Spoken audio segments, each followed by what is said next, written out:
పెద్దలారా మిత్రులారా అందరికీ నమస్తే. సిపిఎం బోనకల్లు మండల మాజీ కార్యదర్శి, సిపిఎం ఖమ్మం జిల్లా కమిటీ సభ్యులు దొండపాటి నాగేశ్వరరావు గారితో ఉన్నాం. సార్ నమస్తే. సార్, సిపిఎం పార్టీలో సభ్యత్వం ఏ సంవత్సరంలో తీసుకున్నారు? 1988. ఎందుకు ప్రశాంతంగా చదువుకునే రోజుల్లో మంచి రైతు కుటుంబం, వ్యవసాయం చేసుకొని ప్రశాంతంగా జీవించవచ్చు, రాజకీయాల పట్ల ఎలా ఆకర్షితులారు? ఎగో మధ్యతరగతి కుటుంబం నేను ఎరిగిన వరకు ప్రశాంతంగా సాగే జీవితంలో మరి వామపక్ష విప్లవ అభ్యుదయ రాజకీయాల వైపు ఎలా ఆకర్షితులయ్యారు వివరించండి. బోడెపూడి గారు, వెంకన్నరసయ్య గారు ఈ రైతాంగాల సమస్యల కోసం పనిచేసే వాళ్ళ కోణం నుంచి, అట్లనే ఇక్కడ బోనకల్ మండలంలో పొన్న వెంకటేశ్వర గారు, సుదర్శన గారు యువకులుగా ఉండి పనిచేస్తున్న సందర్భంలో వారి కోసం అట్లా నేను వాళ్ళ అడుగుజాడలు నడిచేదానికోసం ఎస్ఎఫ్ఐ నుంచి రాజకీయాల్లోకి వచ్చాను. కామ్రేడ్ చెప్పండి, మొదట ఏ బాధ్యతలు స్వీకరించారు మీ సిపిఎం పార్టీ ప్రజా సంఘాల్లో?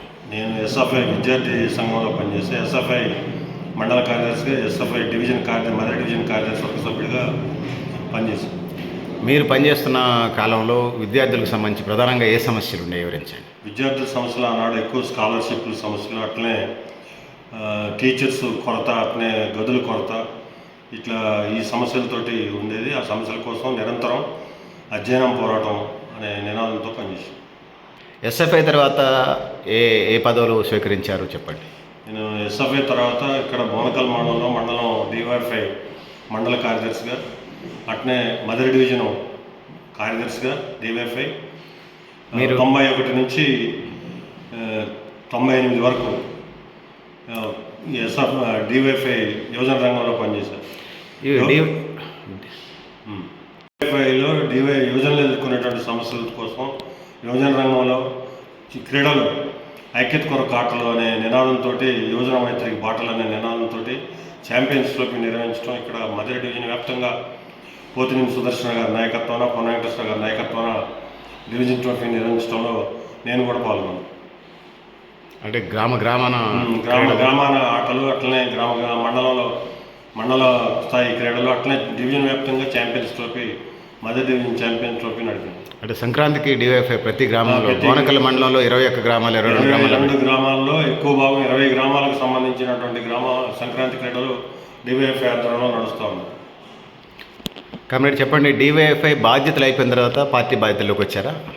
నేను పార్టీ డివైఎఫ్ఐ మండల కార్యదర్శిగా ఉన్నప్పుడే బోనకల్ పార్టీ మండల కమిటీ సభ్యుడిగా ఉన్నా.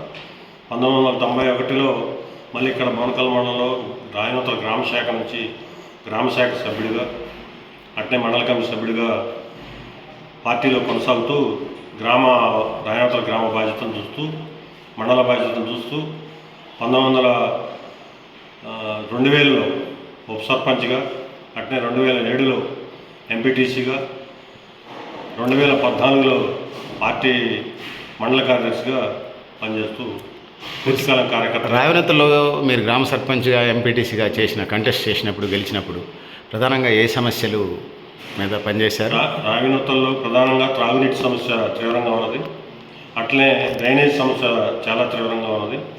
త్రాగునీటి సమస్యను పరిష్కరించడంలో, అట్లనే డ్రైనేజ్ సమస్య పరిష్కరించడంలో సుమారు ఒక 25 లక్షల దాకా నిధులు రాయనూతలకి చేకూర్చుకుని, అప్పుడు బోడెపూడి గారు, కట్టా వెంకన్నరసయ్య గారు ఎమ్మెల్యేగా ఉన్న సందర్భంలో గ్రామాభివృద్ధిలో మేము కీలక పాత్రధారులుగా ఉన్నాం. అంటే మీరున్నప్పుడు 20 గ్రామ పంచాయతీలు ఉండేయా? ఇప్పుడు 22 అయినాయా? మొత్తం చెప్పండి. గ్రామ పంచాయతీలు మొత్తం బోనకల్ మండలంలో 22 గ్రామ పంచాయతీలు ఉన్నాయి.